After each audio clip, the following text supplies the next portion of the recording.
오늘 마가복음 45번째 시간, 기도의 능력을 믿습니까? 기도의 능력을 믿습니까? 라는 제목으로 하나님 말씀 나누겠습니다. 리더스 다이제스트라는 잡지에 나온 글입니다. 인간 노화를 전문적으로 연구하는 데이비드 데콘 박사가 수명 계산표를 만들었다고 합니다. 거기에 보니까 수명을 단축하게 하는 일, 그리고 반대로 수명을 늘리게 하는 일에 대해서 소개한 대목이 있었습니다. 예를 들면 수명을 단축하게 하는 일은 이렇습니다. 실수 때 웃어 넘기지 못하면 3년의 수명이 줄어든대요. 웃음이 많게 되길 바랍니다. 비밀을 나눌 친구가 없다면 2년의 수명이 줄어든대요. 이거는 많이 들어봤겠죠. 하루 한 갑 담배를 피면 마이너스 4년의 수명이 줄어든대요. 함께 사는 사람이 없으면 제 수명보다도 마이너스 2년의 수명이 줄어든대요. 반대로 수명을 늘려주는 일은 이렇습니다. 정기 건강 검진을 받으면 플러스 4년의 수명이 늘어난대요. 80세 이상 조부모와 함께 살면 플러스 3년의 수명이 늘어난대요. 할렐루야. 나이 드신 분들만 아멘 하시네. 2명 이상 딸과 함께 살면 플러스 3년 이상의 수명이 늘어난대요. 왜 그럴까요? 저는 알겠어요. 아들을 길러보니까. 딸과 함께 살면 수명이 3년 이상 늘어난대요. 사랑하는 사람이 있으면 플러스 6년의 수명이 늘어난대요. 사랑이 능력입니다. 사랑하면 면역력도 강해지는 것 같아요. 그런데 제가 눈여겨본 것은 신앙생활입니다. 데이비드 데콘 박사가 신앙이 있는지 모르겠는데 조사해 보니까 신앙생활을 잘하는 사람들이 플러스 7년을 더 살더래요. 사랑하는 여러분, 평균 7년 더 살게 된 것 축하드립니다. 그런데 더 사는 것보다 중요한 게 뭘까요? 잘 살아야 되겠죠. 그래서 기도가 중요합니다. 현재는 영어로 프레젠트라고 하지만 또 다른 의미가 선물이죠. 오늘은 하나님이 주신 선물로 살 수 있는 힘이 뭡니까? 기도라는 거예요. 하나님 의지하는 겁니다. 그럴 때 지나가는 오늘이 헛되고 무의미한 오늘이 아니라 선물과 같은 기억에 남는 오늘이 될 수 있다라는 것입니다. 그래서 성도는 기도해야 합니다. 세상 말로 하늘은 스스로 돕는 자를 돕는다라는 말이 있습니다. 믿는 자에게도 비슷한 말을 꼽으라면 아마도 천국은 침노하는 자가 빼앗는다가 아닐까 생각합니다. 불신자나 신자나 공통적인 생각이 뭡니까? 하나님은, 신은 결국 가만히 있는 사람에게는 아무것도 해주지 않는다는 거예요. 성도나 불신자나 모두 공통적인 생각입니다. 뭔가 할 때, 뭔가 힘쓰고 애쓸 때 신이든 하나님이든 역사한다라는 것입니다. 그러므로 성도는 기도해야 합니다. 하나님 살아계시고 하나님 모든 걸 다 가지고 계시고 하나님 다 주시기를 원하시는 아들까지 내어주신 이가 그 모든 것을 은사로 내어주지 않겠느냐. 우리에게 주고 싶은 하나님, 그 하나님은 구하여 때 주시고 찾을 때 얻고 두드릴 때 열릴 줄 믿습니다. 결국 무슨 말입니까? 가만히 있지 말라라는 거예요. 하나님을 찾고 안 되면 두드리고 어찌하든지 하나님 앞에 나아가야 된다라는 것입니다. 특별히 고난의 상황에서는 더욱 그렇습니다. 초대교회가 어려움을 당했습니다. 고난 가운데 있을 때 뭐 했습니까? 함께 기도했습니다. 그때의 기도를 이렇게 성경은 기록합니다. 사도행전 4장 31절 말씀 함께 읽겠습니다. 시작. 빌기를 다음에 모인 곳이 진동하더니 무리가 다 성령이 충만하여 담대히 하나님의 말씀을 전하니라. 이 말씀을 크리스톤이라는 신학자, 목회자분이 이렇게 해석했어요.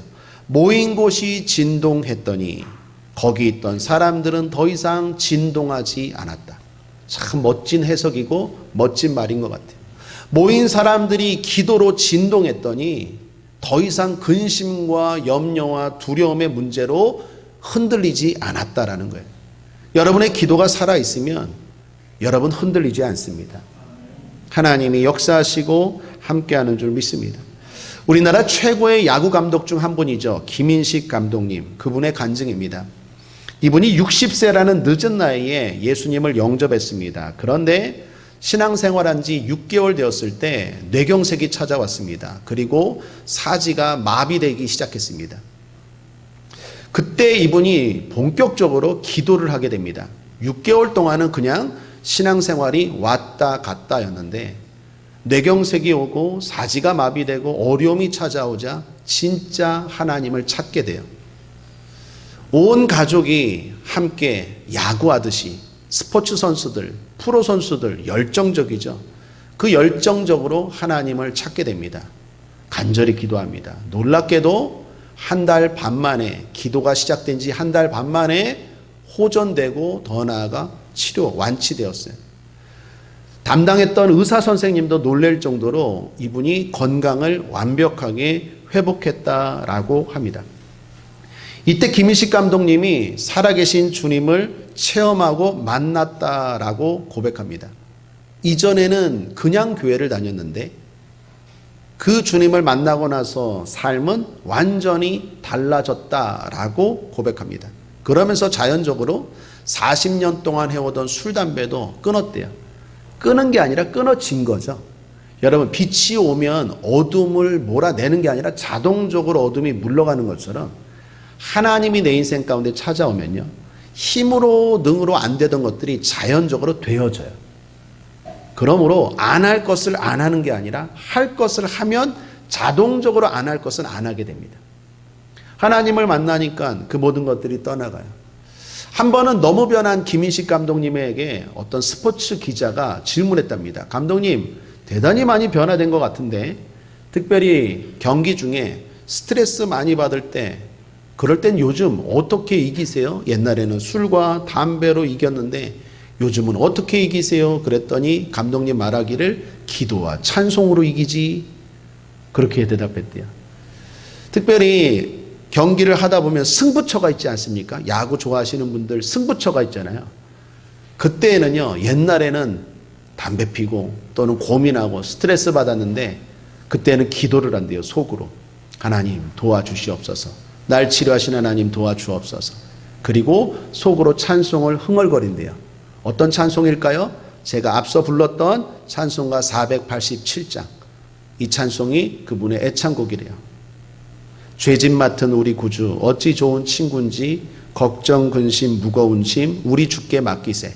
주께 고함 없는 거로 복을 얻지 못하네 사람들이 어찌하여 아랠 줄을 모를까. 그 찬송을 딱 부르고 나면 거짓말처럼 딱 안타 친대요. 홈런 치거나 상대가 실수하거나 그 점수를 낸대요. 그 어려움을 잘, 그 스트레스를 이기는 좋은 방법으로 변화되었다라는 것입니다. 사랑하는 여러분, 기도합시다. 주님 찾고 의지합시다. 힘들어도 기도합시다. 아니, 힘들수록 더 기도합시다. 새벽 기도를 늘 하던 어떤 성도님의 간증입니다. 한 번은 너무 힘들어서 한 번 빠졌대요. 그런데 새벽 기도라는 게 그렇죠. 쌓기는 어렵지만 빠지고 그다음 무너지기는 쉬워요. 한 번 빠지면 두 번 빠지기 쉽고 두 번 빠지면 세 번 쉬기 더 쉽죠. 자꾸 빠지는 거예요. 정말 피곤해서 한 번 빠졌는데 그 다음에 또 쉬게 되고 그 다음에 또 핑계 변명되면서 빠지고 빠져서 일주일 동안 새벽 기도를 안 했어요. 어떨까요? 늘 기도하는 분들 아시죠? 찜찜해요. 성령이 우리 가운데 함께하기 때문에 자꾸 불안하고 찜찜해요. 그래서 어느 날 주일 예배 때 하나님께 그랬대요. 하나님, 요즘 새벽 기도 못해서 죄송해요. 그랬더니 하나님이 응답하시더래요. 죄송할 거 없다. 네가 큰일이지. 제가 그 간증 듣고 참 마음에 계속 남아요. 하나님이 큰일이 아니라 우리가 큰일이에요. 하나님께 죄송할 거 없어요. 저도 마찬가지입니다. 간혹 가다가 성도님들이 그래요. 목사님, 예배 못 나와서 죄송해요. 새벽 기도 못해서 죄송해요. 철야 기도 못해서 죄송해요. 저한테 죄송할 게 없어요. 여러분이 큰일이지. 기도하면 내가 좋은 겁니다. 내가 사는 거고, 내가 강하게 되는 거고, 내가 복되게 되는 거고, 내가 치료받는 거고, 내가 해결받는 거고, 내가 승리하는 거예요. 기도는 내가 좋아지는 것입니다. 성경의 믿음으로 성공한 인물들을 보십시오. 하나같이 공통점은 기도의 사람이었습니다. 대표적으로 모세는 기도로 홍해 바다를 갈랐고, 여호수아는 기도로 태양을 머물게 했고, 엘리야는 기도로 하늘에서 불을 내렸죠. 엘리사는 기도로 갑절의 영감을 받았고, 한나는 기도로 갑절의 아들을 얻었고, 히스기야는 기도로 갑절의 건강을 회복했고, 욥은 기도로 갑절의 복을 받아요. 요나는 기도로 고래 뱃속에서 건짐을 받았고, 다니엘은 기도로 사자굴에서 건짐을 받았고, 십자가상의 우편강도는 기도로 지옥에서 구원을 받죠. 에스더는 기도로 나라를 구했고, 베드로는 기도로 민족을 구했고, 바울은 기도로 세계 문명을 바꿨어요. 기도가 능력입니다. 기도가 하나님의 능력을 가져오고, 기도가 어려운 환경에서 건짐을 받고, 기도가 내 인생의 위대하고 놀라운 일을 행하게 하는 힘인 줄 믿습니다. 그러므로 기도하면 내가 좋아집니다. 사랑하는 여러분, 기도합시다. 오늘 예수님의 대표적인 기도 장면입니다. 우리가 잘 아는 예수님의 겟세마네의 기도 장면입니다. 이 장면을 통해서 다시 한번 우리의 기도를 점검하고 배울 것 배우고, 더 나아가 예수님처럼 기도의 능력을 알고 능력 있는 신앙생활, 능력 있는 삶 되기를 주님의 이름으로 축복합니다. 오늘 세 가지 능력인데, 첫 번째는 특별한 순간에 특별하게 기도할 줄 아는 능력입니다. 시간은 목요일이었습니다. 밤이었습니다. 예수님이 잡히시기 몇 시간 전입니다. 예수님 많이 힘드셨어요. 이제 좀 있으면 십자가에 죽기 때문입니다. 34절입니다. 함께 한번 읽어볼까요? 시작.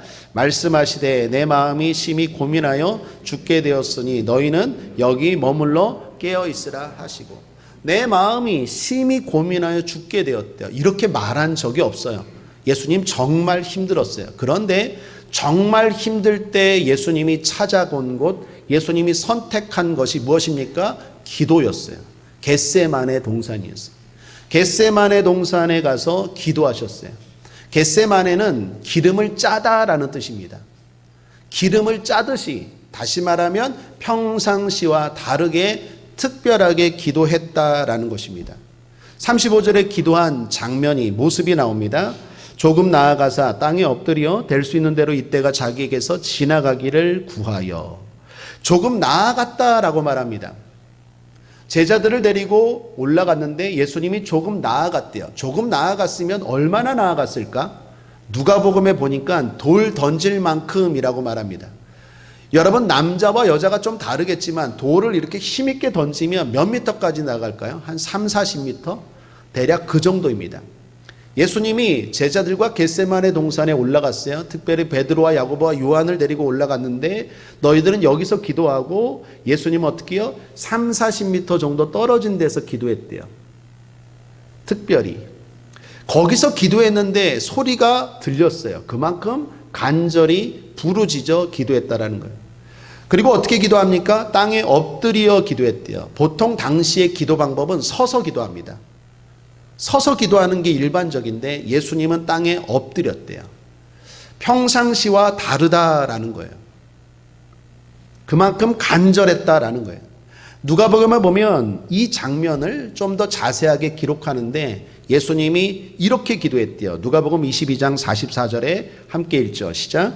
예수께서 힘쓰고 애써 더욱 간절히 기도하시니 땀이 땅에 떨어지는 핏방울같이 되더라. 땀이 핏방울처럼 될 정도로 간절히 기도하셨다라는 것입니다. 자, 보십시오. 예수님은 늘 기도하셨어요. 그런데 특별한 순간에는 특별하게 기도하셨어요. 특별한 순간에는 기도를 포기하고 정신없이 해결하려고 뛰어다닌 게 아니라 늘 기도했지만 특별한 순간에는 특별한 방법으로 또 기도하셨어요. 이것이 지혜요 능력입니다. 여러분, 지혜가 뭡니까? 어떤 일을 해결하는 힘이죠. 나는 힘이 없어요. 하나님은 힘이 있어요. 나가 힘이 없음을 깨닫고 하나님이 힘이 있음을 의지하고 믿는 것, 그게 지혜 아닙니까? 그런 의미에서 기도는 가장 인간이 할 수 있는 최고의 지혜입니다. 세상이 볼 때는 기도하는 사람이 멍청해 보이죠. 세상이 볼 때는 기도하는 사람이 무능하고 무기력하게 보여요. 그런데 가장 지혜로운 것이 바로 기도다라는 거예요. 기도할 때 하나님이 역사하시고 하나님이 함께 하시는 줄 믿습니다. 그러므로 우리는 항상 기도하되 특별히 중요하고 중요한 순간엔 특별하게 기도해야 된다라는 것입니다. 간혹 가다가 문제가 있다고 말하는 사람들에게 기도합시다 라고 말하면 이렇게 대답해요. 기도하고 있어요, 목사님. 누가 기도하고 있지 않대요? 특별하게 기도하자라는 거예요. 특별히 예수님의 말씀대로. 여러분, 교회 안에서 특별히 우리 교회가 기도가 많습니다. 새벽 기도도 오픈하고요. 유튜브로 뿐만 아니라 성령 충만 기도회, 또 수요 예배, 철야 예배, 주일 예배. 각자 제단을 쌓는 건 좋지만 예수님이 어떻게 해요? 제자들을 데리고 겟세마네로 데리고 갔죠. 제자들이 뭐라고 말합니까? 우리는 집에서 기도할게요, 주님. 주님은 그냥 겟세마네에서 하세요. 그렇게 말하지 않죠. 주님의 뜻대로 따라가죠. 특별한 문제가 있습니까? 가능한 교회를 이용하십시오. 교회의 기도 시간에 동참하십시오. 혼자 기도하는 것보다 훨씬 더 파워풀하고 강력해요. 이건 저도 마찬가지입니다. 저도 집에서 기도해요. 걸어 다닐 때도 기도하고. 그러나 여기서 드리는 새벽 기도, 여러분들과 함께 기도하는 이 시간이 훨씬 더 저에게도 힘이 있고 파워풀해요. 그러므로 사랑하는 여러분, 특별한 시간에 특별하게 기도할 줄 아는 저와 여러분 되길 바랍니다. 운동 경기 가운데 축구를 생각해 보십시오. 축구 90분 동안 선수들이 계속 뜁니다. 안 뛰는 선수 있습니까? 22명의 선수들이 골키퍼까지 뛰어요. 계속 움직여요. 그런데 중요한 건 어느 팀이 이깁니까? 골 결정력이 있는 팀이 이기죠. 골 찬스가 올 때가 있어요. 90분 내내 오는 게 아니에요. 골 찬스가 왔을 때 그걸 살리는 팀이 이기죠. 여러분, 기도도 마찬가지예요. 기도는 호흡입니다. 날마다 기도해야 돼요. 당연히 기도하고 있어야 돼요. 그건 당연한 일이에요. 중요한 건 특별히 내 인생에 뭔가 중요한 결정을 하고 골 찬스가 왔을 때는 특별한 모습으로 하나님 앞에 예수님처럼 기도하는 모습이 필요하다라는 것입니다. 이 지혜와 이 능력과 이 믿음이 있기를 주님의 이름으로 축원합니다. 두 번째로 진실과 진리로 기도하는 능력입니다.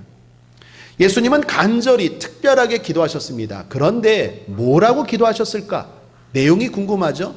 내용이 나옵니다. 36절입니다. 함께 읽죠. 시작. 가라사대 아바 아버지여, 아버지께는 모든 것이 가능하오니 이 잔을 내게서 옮기시옵소서. 그러나 나의 원대로 마옵시고 아버지의 원대로 하옵소서 하시고. 예수님의 기도 내용입니다. 이 내용을 보면 두 가지가 기도에 반드시 들어가야 된다라는 것입니다. 두 가지 중요한 요소가 뭘까요? 첫 번째는 진실입니다.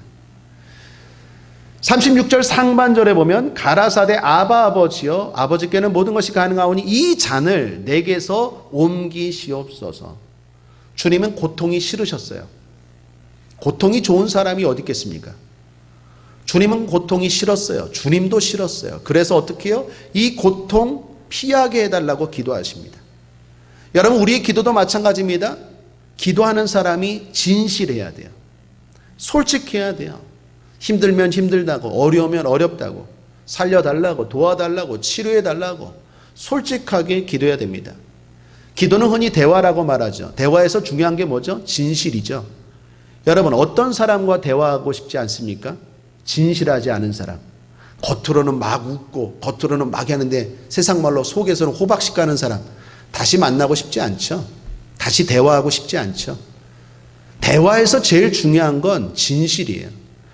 하나님과도 마찬가지입니다. 기도에서 중요한 건 진실함이에요. 솔직함이에요. 진실함으로 솔직함으로 하나님 앞에 나아가십시오. 힘드십니까? 어려우십니까? 어떻게 해야 될지 모르겠습니까? 솔직하게 하나님 앞에 기도하십시오. 요즘 우리 집사님, 권사님들이 대표 기도하는데 우리 안수 집사님들처럼 기도하는데 너무 좋은 것 중에 하나가 뭐냐? 솔직해서 좋아요. 순수해서 좋아요. 꾸밈이 없어서 좋아요. 하나님이 기뻐 받으시는 첫 번째예요. 하나님은 진실한 걸 좋아하세요. 그런데 예수님은 진실함에만 멈추지 않습니다. 더 나아가 어떻게 합니까?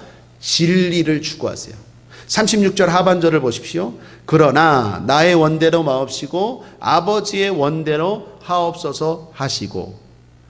여기 중요한 두 가지 기도의 요소가 있습니다. 진실과 진리입니다. 진리는 하나님의 뜻이죠. 진실해야 됩니다. 그러나 진실에서만 멈추면 안 돼요. 진리까지 나아가야 돼요. 진리는 뭐라고요? 하나님의 뜻입니다. 여러분, 내 뜻과 하나님의 뜻이 일치할 때가 있어요. 그러면 할렐루야, 문제 없습니다. 그런데 문제는 내 뜻과 하나님의 뜻이 충돌할 때가 있어요. 그리고 그럴 때가 대부분 많아요. 제 경험상. 그럴 때는 여러분께 질문합니다. 누구 뜻을 따라야 됩니까? 하나님의 뜻을 따라야 되죠. 왜요? 하나님이 나보다 나를 더 잘하시고 나보다 나를 더 사랑하시기 때문에. 한번 신앙 고백합시다. 하나님이 나보다 나를 더 사랑하신다. 나보다 나를 더 잘하신다. 아멘이십니까? 하나님이 나보다 나를 더 잘하시고 나보다 나를 더 사랑하십니다. 그래서 내 뜻과 하나님의 뜻이 충돌할 때는 하나님의 뜻에 순종해야 돼요. 하나님 도와주세요, 하나님 이렇게 해주세요 하다가 하나님의 뜻이 그게 아니에요. 그러면 내 뜻을 숙여야 돼요. 그리고 하나님의 뜻대로 나아가야 돼요. 그게 좋아요. 성경에 보면 대표적으로 내 뜻과 하나님의 뜻이 충돌한 기도가 있습니다. 모세와 바울. 이 믿음의 사람들도 충돌할 때가 있어요. 내 뜻과 하나님의 뜻이. 그런데 믿음의 사람들, 복받은 사람들, 성공한 사람들의 특징이 뭡니까? 하나님의 뜻에 자기의 뜻을 굴복해요. 예를 들면 모세 같은 경우입니다. 모세는 가나안 땅 들어갔습니까? 못 들어갔습니까? 못 들어갔어요. 이스라엘 백성들 출애굽시켰어요. 광야에서 40년 동안 고생하다가 가나안 땅 목전에서 하나님이 넌 못 들어가 그랬어요. 저 같으면 그냥 한번 들어가게 해주고 싶은 수 있잖아요. 그 좀 밟으면 안 되나요? 그런데 하나님이 안 된대요. 모세가 이걸 가지고 하나님 앞에 계속 간구했어요. 하나님이요, 기도도 하지 말래요. 신명기 3장에 나옵니다. 함께 읽어보죠. 25절에서 26절 시작. 구하옵나니 나로 건너가게 하사 요단 저편에 있는 아름다운 땅, 아름다운 산과 레바논을 보게 하옵소서 하되 여호와께서 너희의 연고로 내게 진노하사 내 말을 듣지 아니하시고 내게 이르시기를 그만해도 족하니 이 일로 다시 내게 말하지 말라. 어우, 하나님 냉정하세요. 기도도 하지 말래요. 안 돼, 너 못 들어가. 모세가 어떡합니까? 뭐 하나님이 이래요. 너무한 거 아니야. 나 40년 동안 부려먹고 그 내가 뭐 거기서 살겠다는 것도 아니고 그냥 좀 밟고 거기서 1년 있다가 죽으면 안 되나? 할 수 있는데 모세는요 순종해요. 그래서 죽을 때요 멋지게 죽어요. 느보산에서 가나안 땅 바라보면서 기력이 쇠하지 아니하고 눈이 흐리지 아니하고 거기서 멋지게 죽어드려요. 순종해요. 하나님의 뜻이 더 좋은 걸 믿었기 때문이에요. 한번 이런 상상할 수 있어요? 모세가 고집대로 가나안 땅 들어갔다고 생각해 보세요. 왜 안 좋았을까요? 노년에 온갖 추태 다 부렸을 거예요. 여러분이 여러분 자녀들 마음에 듭니까? 하는 거? 안 들죠? 모세는요 강력한 리더십의 사람이었어요. 애굽에서 그 최강 애굽에서 바로를 상대했던 사람이에요. 그런데 여호수아에게 리더십을 넘겨줬는데 그 마음에 들겠습니까? 하나도 안 들죠. 그러니까 맨날 시시콜콜 너는 이게 뭐냐, 내가 왕년에는 말이야 야 홍해바다를 건넜어 어쨌어 하면서 모세는 거기서 그렇게 하고 노년을 맞이했을 거예요. 하나님 그거 아셨어요. 모세야 너 더 살면 복 다 까먹는다, 상 다 까먹는다, 여기서 끝내라. 모세는 그걸 알고 어떻게 해요? 자기 뜻을 접어요. 사랑하는 여러분, 우리의 마음 가운데도 그런 마음이 있어요. 하나님 딱 한 번만 하게 해주시. 그거 왜 안 해주십니까? 하나님은 다 선한 뜻이 있어요. 하나님은 다 선한 계획이 있어요. 간절히 기도해도 안 될 때는 하나님의 뜻이라 생각하고 내려놓을 줄 아는 저 여러분 되길 바랍니다. 바울도 그랬어요. 바울에게는 질병이 있었죠. 그게 간질이라고 말하는 학자도 있고 안질이라고 말하는 학자도 있어요. 어찌됐건 심각한 질병이었어요. 심지어는요 설교하다가도 쓰러졌어요. 여러분 생각해 보세요. 나을지어다 해놓고 설교자가 나을지어다 해놓고 막 뒹굴면 이게 무슨 얼마나 부끄러운 일이에요.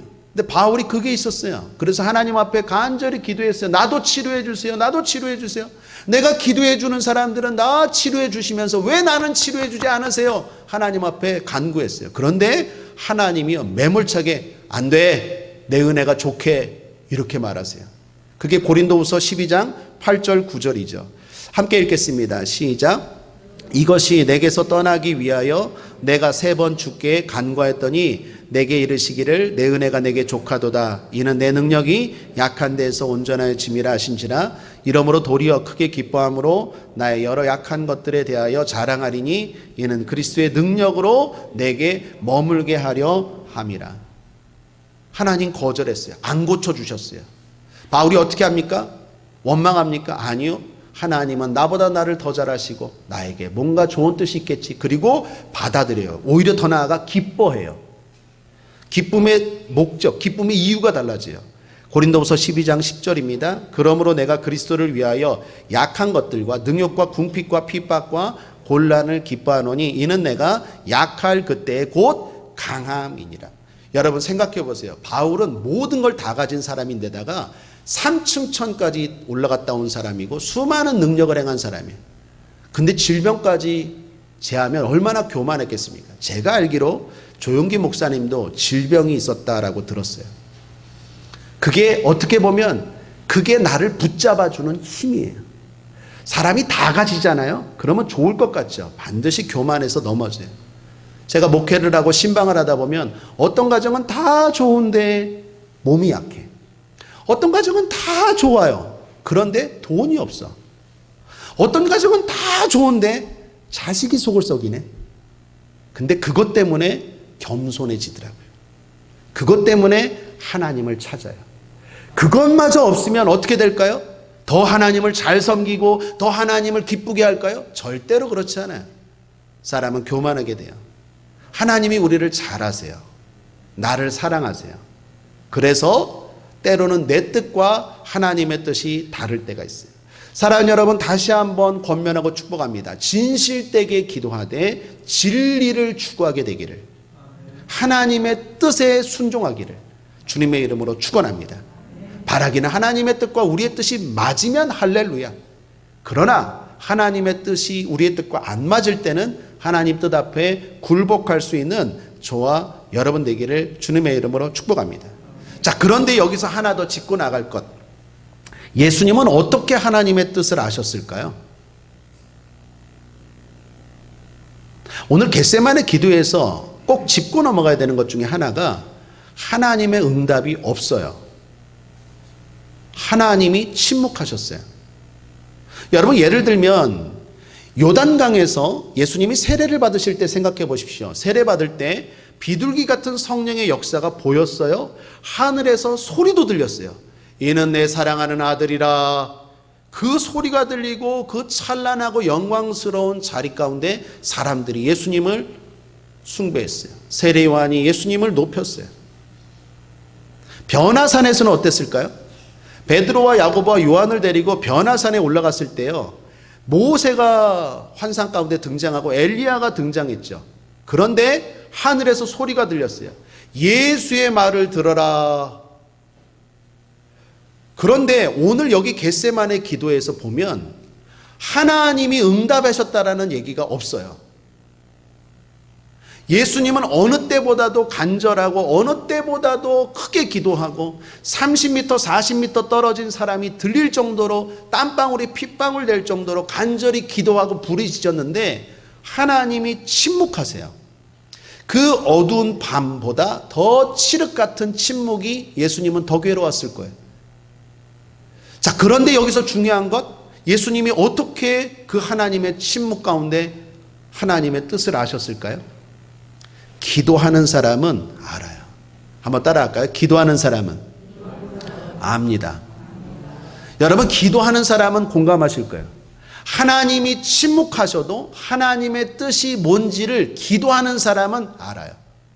우리가 기도할 때마다 하나님이 내가 여기 있다, 어디로 가라, 저리로 가라, 어디로 이사해야 됩니까? 어제 제가 신방했어요. 인천에서 우리 영종도로 이사 오는 어떤 안수 집사님 부부가 계신데 하늘도시에 이사 온다 해서 짐 이사 6월 말에 하기 전에 도배한다고 해서 기도해 달라고, 먼저 이삿짐 들어가기 전에 기도해 달라고 해서 교패 들고 가서 기도해 드렸어요. 여러분, 우리가 어디로 이사 가야 될 때 하나님 어떻게 할까요? 라고 할 때 하나님이 딱 나타나셔서 어디로 가라? 제가 그 안수 집사님, 그 권사님께 물어봤어요. 하나님이 영종도로 가라 그랬습니까? 그랬더니 그러진 않고 김영진 목사한테 가라 그랬대요. 뭐 그분 같은 경우는 그랬대요. 뭐 제가 모르겠지만 그분 같은 경우엔. 그런데 우리가 기도할 때마다 하나님이 그렇게 가르쳐 주십니까? 여러분 기도할 때마다 하나님이 이렇게 해라 저렇게 해라 환상을 보여주시고 꿈을 보여주시고 말씀하십니까? 아니요. 제 경험상 대부분 침묵이에요. 나는 막 급해요. 나는 막 안달복달해요. 내가 어디로 이사 가야 되지? 나 어떻게 해야 되지? 하나님 도와주세요. 땀방울이 핏방울까지 될 정도는 아니어도 간절하게 기도하고 부르짖는데 하나님 침묵하세요. 그럼 모릅니까? 아니요. 알아요. 기도하는 사람은 하나님의 마음을 알아요. 기도를 계속하다 보면 하나님의 뜻이 느껴져요. 중요한 건 그 뜻을 알면서도 왜곡하지 않는 거예요. 여러분 예수님은 그 뜻을 알고 어떻게 합니까? 순종하죠. 이런 유혹이 있을 수 있어요. 예수님도 두려우니까 아 주님 침묵은 십자가 지지 말라는 것이군요. 도망가라는 것이군요. 그냥 거기 오케이 하라는군요. 그렇게 해석하지 않아요. 가끔 우리 청년들 상담하다 보면요. 하나님 앞에 간절히 기도하고 응답은 자기 마음대로 막 해석해. 자기 마음대로. 하나님의 뜻을 알아요. 그런데 그 뜻을 받아들이기가 힘들어요. 그래서 왜곡하고 싶어요. 그러나 주님은 침묵 가운데서도 하나님의 뜻을 알고 그 뜻대로 순종한 줄 믿습니다. 사랑하는 여러분, 하나님 앞에 기도하는 여러분, 하나님의 마음, 하나님이 원하시는 것을 여러분도 아실 거예요. 중요한 건 욕심을 내려놓고 그 뜻 귀를 기울이고 그리고 순종하면 내가 원하던 대로 한 것보다 훨씬 더 좋은 일이 있을 줄 믿습니다. 하나님은 여러분을 사랑하십니다. 반드시 축복하길 원하세요. 조급해하지 말고 불안해하지 말고 하나님의 뜻대로 진리의 길로 걸어가기를 주님의 이름으로 축원합니다. 세 번째는 강력한 영적인 마음의 능력입니다. 예수님이 제자들에게 돌아오셨습니다. 그런데 제자들은 자고 있었어요. 주님은 함께 기도하기를 원했는데 잡니다. 37절입니다. 함께 한번 읽어보죠. 시작. 돌아오사 제자들의 자는 것을 보시고 베드로에게 말씀하시되 시몬아 자느냐? 내가 한시 동안도 깨어 있을 수 없더냐? 다 같이 잤는데 굳이 베드로에게만 말씀하세요. 그리고 굳이 베드로라고 하지 않고 시몬이라고 말씀합니다. 시몬은 베드로가 변화되기 전의 모습이에요. 예수님 안타까우신 거예요. 너 아직도 베드로답게, 베드로라는 뜻은 반석이죠. 시몬은 갈대예요. 아직도 반석처럼 그렇게 좀 굳건하게 못 나가느냐? 그럼 왜 그렇게 갈대처럼 흔들리고 자고 있느냐? 변화되기 전의 모습의 이름으로 부르세요. 특별히 베드로에게 왜 그랬을까요? 이전에 큰 소리 쳤잖아요.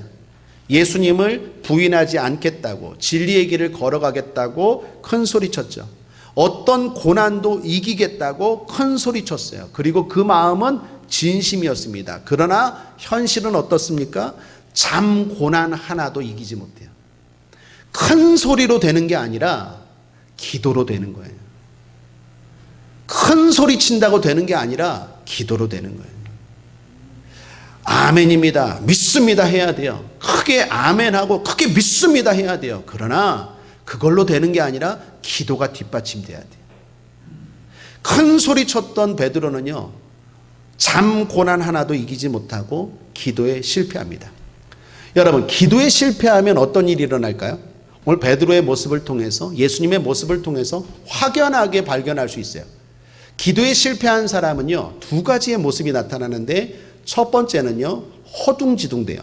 47절을 보십시오. 다음 시간에 살펴볼 말씀인데 함께 읽어보겠습니다. 시작. 곁에 섰는 자 중에 한 사람이 검을 빼어 대제사장의 종을 쳐 그 귀를 떨어뜨리니라. 여기 한 사람이라고 나오는데 마태, 마가, 누가복음에도 다 한 사람으로 나오는데 요한복음에 보면 베드로라고 나와요. 그래서 이 사람이 베드로라고 우리는 알죠. 베드로가 어떻게 해요? 예수님을 잡으러 온 종 중에 한 사람을 검을 빼서 귀를 쳐버렸어요. 잘라버렸어요. 자, 예수님의 뜻입니까? 그렇게 하는 게 예수님의 뜻입니까? 예수님의 뜻도 아니에요. 그리고 더욱이 그렇게 한다고 예수님이 안 잡혀갑니까?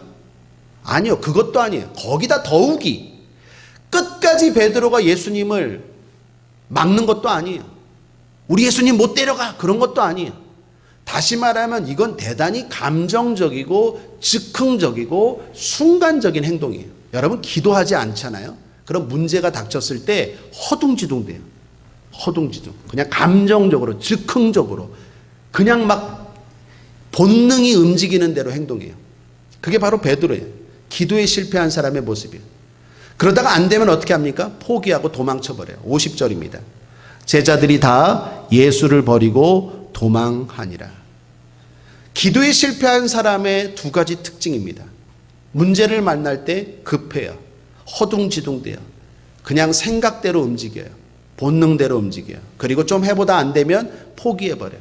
이건 하나님의 뜻이 아닌가 봐. 이건 하나님의 뜻이 아닌가 봐. 그냥 포기하고 회피해요. 숨어버려요. 도망가버려요. 기도가 실패된 사람들의 문제를 만나고 삶을 직면하는 모습이에요. 자, 그러면 기도를 승리한 예수님은 어떻습니까? 첫 번째, 담대하세요. 42절입니다. 함께 읽죠. 시작. 일어나라. 함께 가자. 보라. 나를 파는 자가 가까이 왔느니라. 나를 파는 자가 가까이 왔으면 어떻게 됩니까? 도망가자. 이래야 되는 거 아니에요? 나를 팔려고 온다. 도망가자. 숨자. 이래야 되는데 예수님 어떻게 해요? 함께 가자. 담대하세요. 기도가 쌓인 사람, 기도가 많은 사람은요, 문제를 만나도요, 담대해요. 또 하나, 담담해요.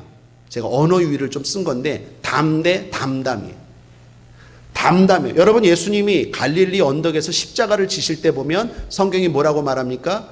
아무 말도 하지 않았대요. 도살장에 끌려가는 어린 양처럼 십자가를 향해서 묵묵히 걸어갔어요.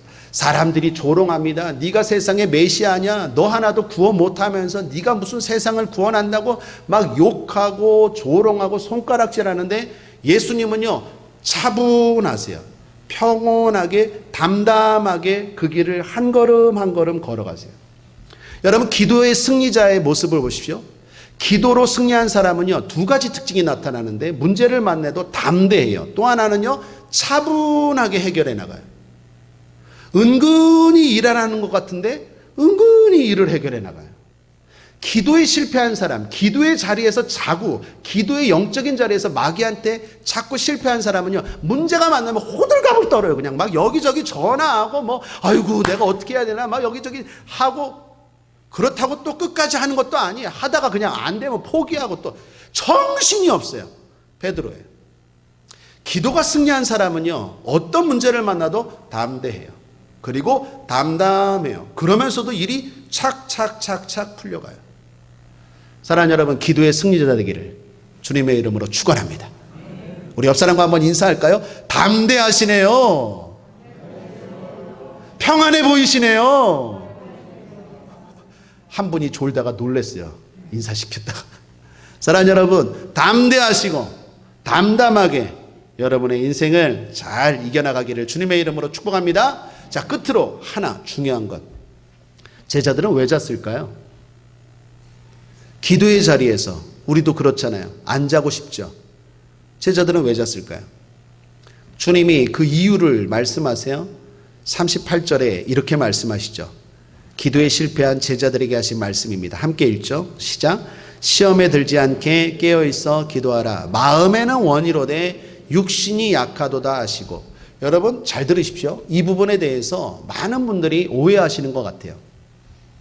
예수님이 자는 제자들 보고 마음에는 원이로되 육신이 약하도다. 이게 예수님이 제자들의 피곤함을 인정했다라고 생각하면 오산이에요. 많은 분들이 이 대목에서 위로를 받아요. 그래서 이렇게 말합니다. 예배 드리세요. 기도하셔야죠.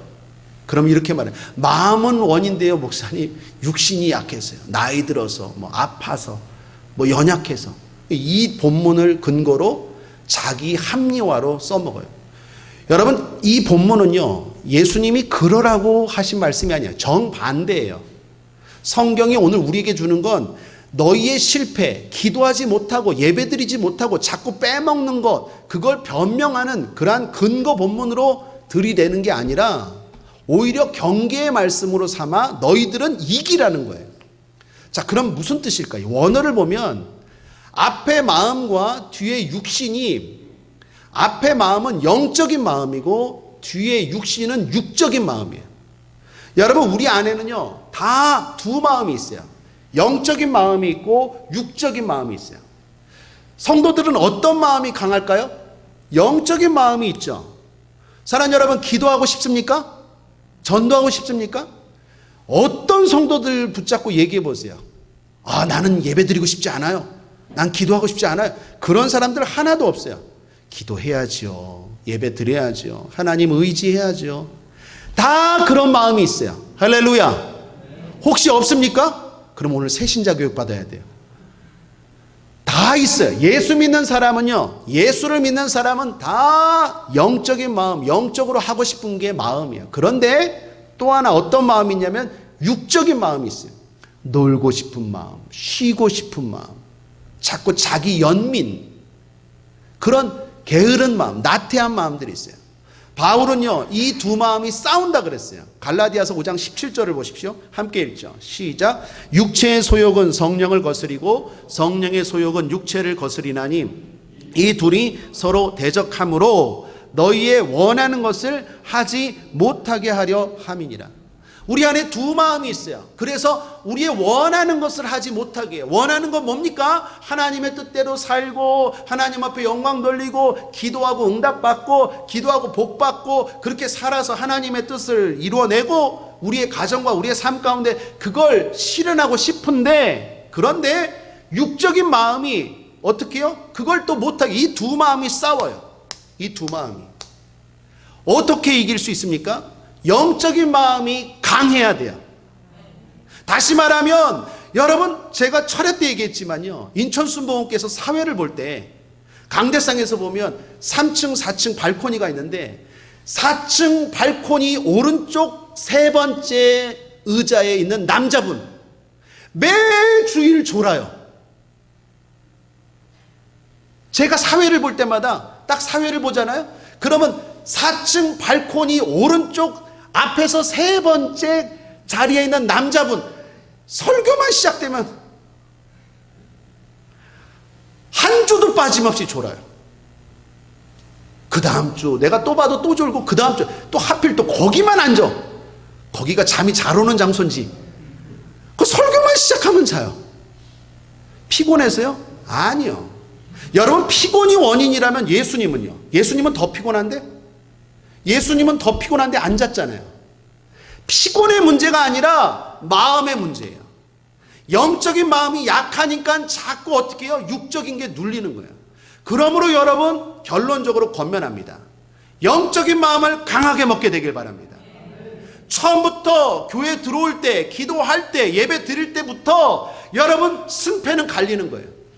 들어올 때부터 어떤 사람이 있는가? 오늘 내가 은혜 받는다, 응답 받는다, 주님 만난다, 해결 받는다, 치료 받는다, 이루어진다, 응답된다, 성취된다, 하나님 만난다, 이렇게 들어오는 사람이 있고, 어떤 사람은 그냥 한번 들어가 볼까? 그래서 시간도 안 지키고 부랴부랴 앉아서 당연히 육의 마음이 있으니까 정신이 없어요. 졸려요. 집중이 안 돼요.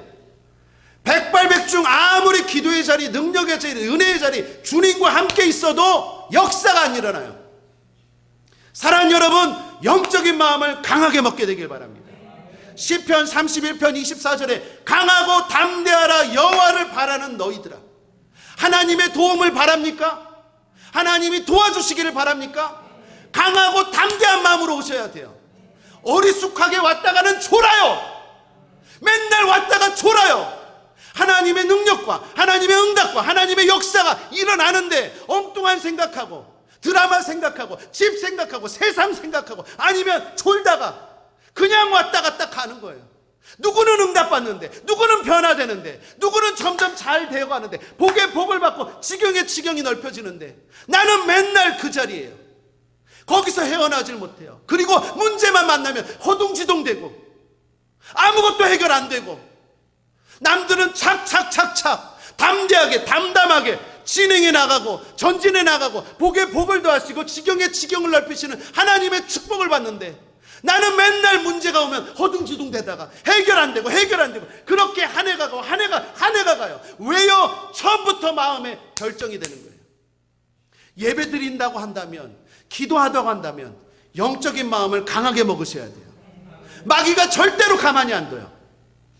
교회에서도 에덴 동산에서도 공격했던 마귀가, 초대교회에서도 예수님의 제자들 가운데서도 역사했던 마귀가 여기서 역사 안 한다고요? 천만의 만만의 말씀. 순간순간 돌아다녀요, 지금 귀신이. 그래서 절대로 은혜 받지 못하게 하고, 믿음 갖지 못하게 하고, 특별히 기도 시간에 피곤하잖아, 너 어제 밤샜잖아, 자, 이렇게 말해요. 제가 지난주에 하나님의 은혜로 좋은 간증거리 하나가 생겼어요. 그저께였습니다. 새벽 기도 끝나고 집에 갔는데 우리 아드님께서 벌떡 일어나셔서 세수를 하고 정자세로 앉아 있는 거예요. 항상 대학 들어갔다고 요즘 3시까지 2시까지 공부했니 뭐했니 그러면서 늦게 일어나고 깨우면 피곤하다고 하는 놈이 새벽 기도 끝나고 들어갔더니 다 씻고 있는 거예요. 우리 아드님 어쩐 일이요? 그랬더니 오늘 아침에 축구 대전이 있으시대요. 이 대학끼리 뭐 인천대 인하대가 붙는 데나 거기에 자기가 선수로 뽑혔대나. 제가 그때 깨달았어요. 피곤이 문제가 아니라 마음의 문제예요.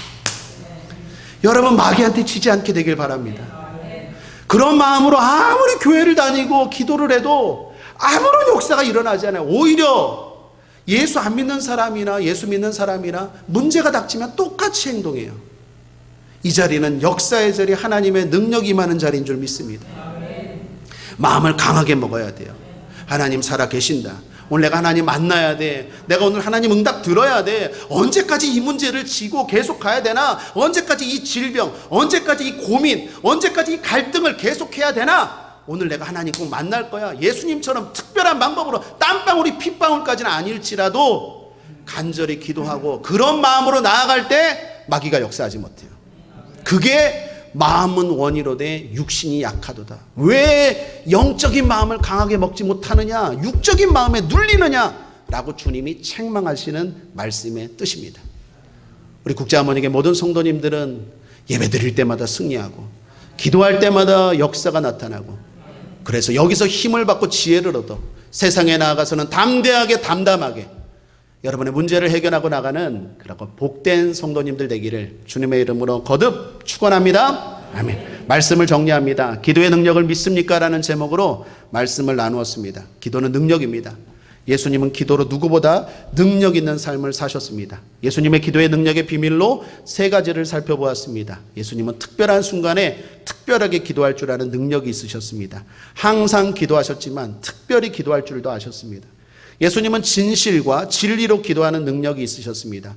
진실되게 기도하셨지만 항상 결론은 진리를 선택하셨습니다. 예수님은 무엇보다도 강력한 영적인 마음의 능력을 지니셨습니다. 그래서 기도하셨습니다. 유혹이 있어도 기도하시고 핍박이 있어도 끝내 기도하셨습니다. 그리고 담대하게 담담하게 승리의 길을 걸어가셨습니다. 저와 여러분도 그렇게 되기를 주님의 이름으로 축원합니다. 기도하겠습니다. 하나님 아버지 감사합니다. 우리도 예수님처럼 승리하는 기도의 사람 되게 하여 주시옵소서. 감사드리며 예수님의 이름으로 축복하고 기도했습니다. 아멘.